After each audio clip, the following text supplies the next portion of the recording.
Let's see if I can just like solder a little something here. So I have like a junk board. This is a dead little OLED thing that's been long dead.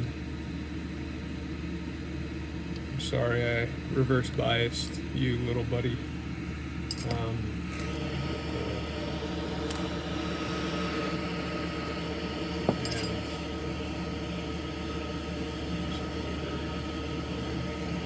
So again, you just press this button,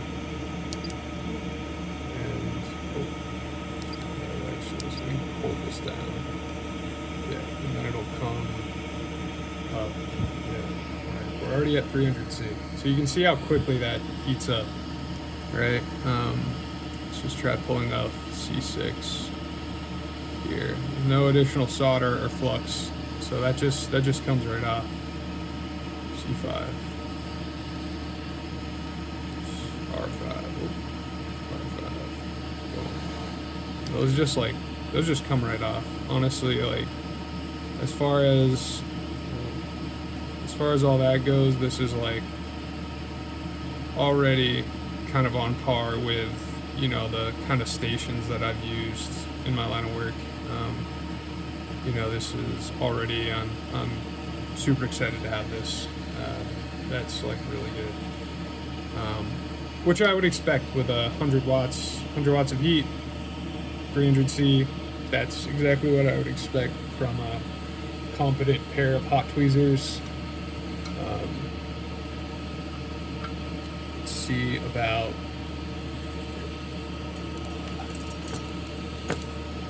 Let me use the stand. That's why it's got a stand. I'm gonna just transfer one of these caps or one of these components here over here. Let's just throw some flux down. And then let's grab C2 and we'll put it over on D1. That seems legit. Alright. Look at that. Let's bring this thing to focus.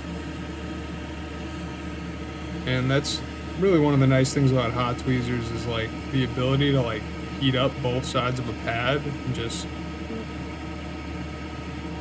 It's in kind of an awkward position right now. And I mean, even like coming in with like the finer tips on these, like these JBC tips, like they're really fucking good. Here, C1, you're C2 now. C4, welcome to C1 land. Oh, shit. Look at that. C3, more like C4. That didn't even have any flux on it. Very, very little center around here. This is all very old, somewhat oxidized solder here.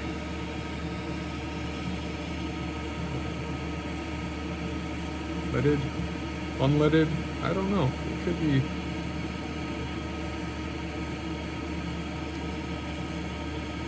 Adafruit, do you have the can I call AliExpress and get the Rojas certification for this board, please? Yeah, overall though, like, holy fuck. I mean, you move caps around all day. Where else could you move caps around like this? Look at that. Perfectly tombstone. Oh, I'm cooked. It's over for me. It's over for me.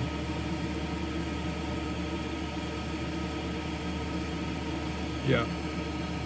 This is definitely one of my favorite buys. It's absolutely insane to me that you can go on AliExpress or Amazon and you can spend $100 or less sometimes to get a tool that's just like so comparable to what you would find in a professional setting. And I'm not saying that like, okay, you run a business, like go buy a bunch of Sequre HT140 140 hot tweezers. That's not it at all. And even if you do something on the side or you're a hobbyist, I think you do need to look into the voltage issue that you can have with these irons that are running off of quote unquote isolated supplies, or supplies that are using a transformer that may be cheaper or whatever. You definitely need to look into how you can make these ESD safe and safe for what you're working on. I have a lot of confidence in my ability to make sure that's the case, but I definitely do your reading. I have a Sequre HT140, which, if you can't tell, I've been using this for 6 years. And this, when I got it, this uses the T12 cartridges, and I never even bought, maybe other than one or two, the official ones. These are still the AliExpress special, but when I got this, I was actually getting a slight tingle if I was touching it in a certain place and touching a metal table that I was working on. And it's because this was actually being elevated to some AC voltage, very, very low current, but it was enough to give you a little tingle, which isn't good. So the internals, I modified them to connect this to earth ground, and now there's no longer any AC voltage present. Some people use a series resistor so that it bleeds it all off. We'll get it effectively all gone, but you could still potentially touch something that's energized and not be grounding it out, because it'll be going through a 10K or something like that.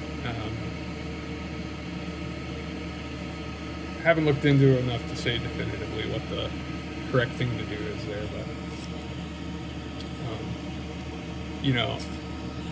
it's crazy. I was able to buy this 5 or 6 years ago, and this is 75 watts, but the level of soldering that you can do on one of these is so close to what a professional station does, and to be able to access that at a hobbyist level is I just can't speak highly enough about these.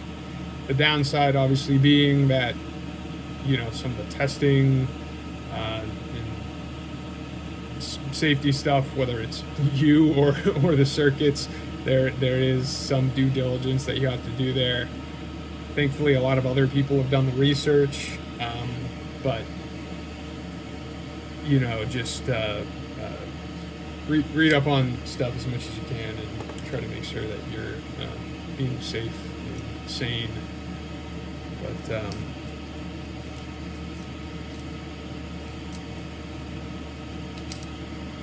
overall, I would say as long as they don't explode themselves, the HT140s are actually really cool.